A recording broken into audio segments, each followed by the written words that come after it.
بسم الله الرحمن الرحيم السلام عليكم ورحمة الله وبركاته cilmi baadi-goobayaasha waxaad kusoo dhawaataan barnaamijkii taxanaha ee maadada fisikska ee fasalka sagaalaad ee manhajka cusub. waxaan idinka curdaadanaynaa waxyaabo jira awgii maadaama aan kaga maqneen oo dib u dhac ku yimaada dhanka cashirka. insha allah waan sii wadi doonaa. okay, chapterka labaad ayaan ku jirnay measurement. maanta waxaynu ka qaadanaynaa measuring of length, measuring length, cabiraada dhirka, cufka, waqtiga, bedka iyo muga ayaan ka qaadan doonaa insha allah. aan ku hormarno measuring of length, cabiraada dhirka. dhir markaan rabno inaan cabirno waxyaalbeegyadaan isticmaalayno ayaan ka hadli doonaa insha allah. okay, length is the measure of distance between 2 points. dhirku waa cabiraada fogaan u dhaxaysa laba barood. waxaan dhahnay length is a measure of distance between 2 points. dhirku waa cabiraad distancega ama fogaanta u dhaxaysa laba barood. SI unitka ee lengthga ama dhirka SI unitkiisu waa meter. waayahay, unityada lengthska aan ka qaadan doono waxaa ka mid ah kilometer, hectometer, decameter, meter, decimeter, centimeter, millimeter oo mid walba 10 u dhaxaysa. kor markaan rabno inaan aadno waxaan u isticmaalinaa calaamada qaybta, markaan rabno inaan hoos usoo daadegnana waxaan u isticmaalinaa calaamada ku dhufashada, waana kilometer, hectometer, decameter, meter, decimeter, centimeter, millimeter. waa unityada lengthska loo isticmaalo. soo tusaalahan koowaad ee quseeya length wuxuu leeyahay the length of Alice farm is 750 meters. Express this unit in centimeter, kilometer. dhirirka beerta cali ayaa ah 750 mitir. haddaba waxaan rabnaa halbeegaasi inaan u rogno centimeter iyo kilometer. waayahay solution. midda koowaad haddii aan ku hormarno waxaan dhahnay 750 mitir aan rabnaa inaan u rogno centimeter. maadaama meter iyo centimeter ay hoos jirto, si aan meter anagoo ka hor jirno hoos aan rabno inaan soo aadno, hore waxaan u sheegnay inaan isticmaalayna calaamada ah ku dhufasho. so meter, decimeter, centimeter waxaa u dhexeeya 100 ayaa u dhexeysa. 750 ayaa waxaan ku dhufanaynaa 100. sidaa awgeed waxay noo soo baxaya waa 75,000 centimeter. 750 mitir centimeter ahaan waa 75,000 centimeter. midka labaad b kilometer loo bedelayo 750 mitir waxaan rabnaa inaan u rogno kilometer. waayahay, markaan xagga iyo sare aan soconaa sidaa awgeed waxaan isticmaalaynaa qeyb 750 ayaan waxaan u qeybinaynaa mitir iyo kilometer waxaa u dhexeeya waa 1000 ayaan u qeybinaynaa. 750 haddii aan 1000 u qeybinana waxaa inoo soo baxaysaa 0.75 kilometer. waayahay, kawa lengthsiga horena waxaan usoo sheegnay inuu ahaa cabiraada fogaan u dhaxaysa laba barood. halbeegyadiisana qaababka la iskugu bedelana waa iska sida.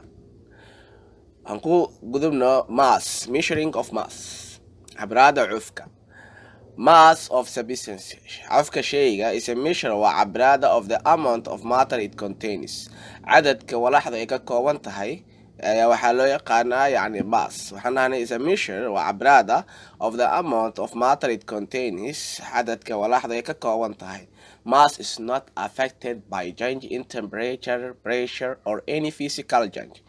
cufku saameyn kuma lahan isbedelka ku dhaca heerkulka ama cadaadiska ama physical change ama isbedel kaleba ahaadee wax oo affect ama saameyn uu ku leeyahay maaska ma lahan.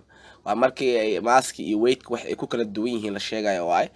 mask not affected changing by changing of in temperature, pressure or any other physical change.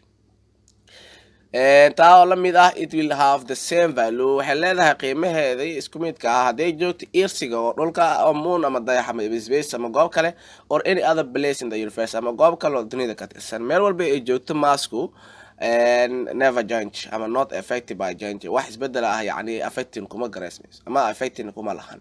waa maaska waa cufka. waxaana cufka waa cabiraada cadadka walaxdu ay ka kooban tahay. okay, units of mass isagana sidoo kale sidaa u habeysano waa kilogram, hectogram, gram, decigram, centigram, milligram.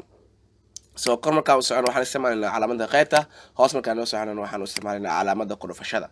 example-kii aan u gudubno example-ka maas oo u dhacay sida tan.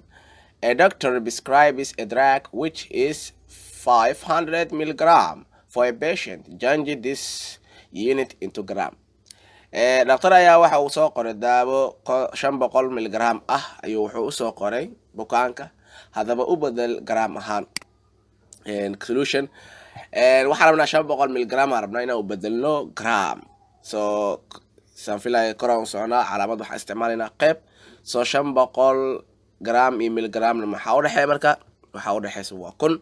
500 markii aan u qaybino 1000na waxay la mid tahay 0.5 gram. 500 milligram waxay u dhigmataa 0.5 gram. waayahay aan u gudubna marka time, measuring of time, cabiraada waqtiga ama aminka. Time is limited period during which action, process, condition exists or takes place.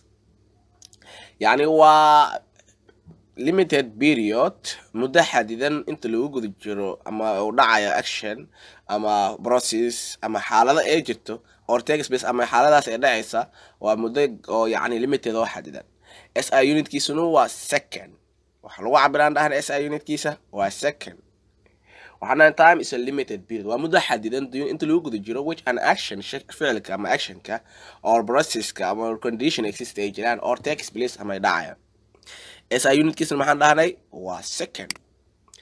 waayahay measuring of time-ka hal millennium waxay la mid tahay 100 century ama 100 qarni ayay la mid tahay. halkii century ama halkii qarnina waxay la mid tahay 100 years ama 100 sano ayay la mid tahay. taa macnaheedu tahay hal millennium waxay la mid tahay kun sano. So hal year ama 1 year, hal sanana waxay la mid tahay 365 days. halkii maalina 24 hour, halkii saacadna 60 minutes, halkii minutena 60 second. Very short interval-ka of time-ka measure waxa lagu cabiraa millisecond ama microsecond. millisecond ama microsecond markay yihiin short interval markay yihiin. So kunkii millisecond waxay la mid tahay hal second. halkii milyan oo microsecond ay la mid tahayna 1 second. waa 100,000 microsecond inay la mid tahay 1 second. waayahay example, Muslim is fast during the Ramadan month. muslimiintu way soomaa inta lagu guda jiro bisha Ramadaan. haddaba waxaad u sheegtaa maalin ahaan iyo saacada ahaan intay soomaan. sidaan meesha ku cad, hal bil ayay soomaan muslimiinta oo bisha Ramadaan ah.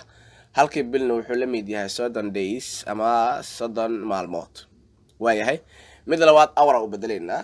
So halkii month waxaan rabnaa inaan u bedelno hour ahaan. sidaan ognahay halkii maalin wuxuu la mid ahaa 24 hours. so 30 maalin meeqa hours la mid tahay? So waan ku dhufanaynaa 30 oo lagu dhuftay 24 hour waxay la mid tahay marka 720 hours. halkii month maadaama 720 hours ay ku jirto, sida aweed hourska markaan days aan joogno waxaan dhahnay halkii day ayaa wuxuu la mid yahay 24 hour.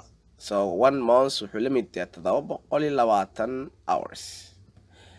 waayahay daawadayaal iyo dhegeystayaal, inta ayaan jecelnahay inaan ku hakano cashirkii saddexaad. la soco cashirka afraad. asalaamu calaykum waraxmatullaahi wabarakaatu. fadlan subscribe dheh, shareta, like iyo commenti. Thanks.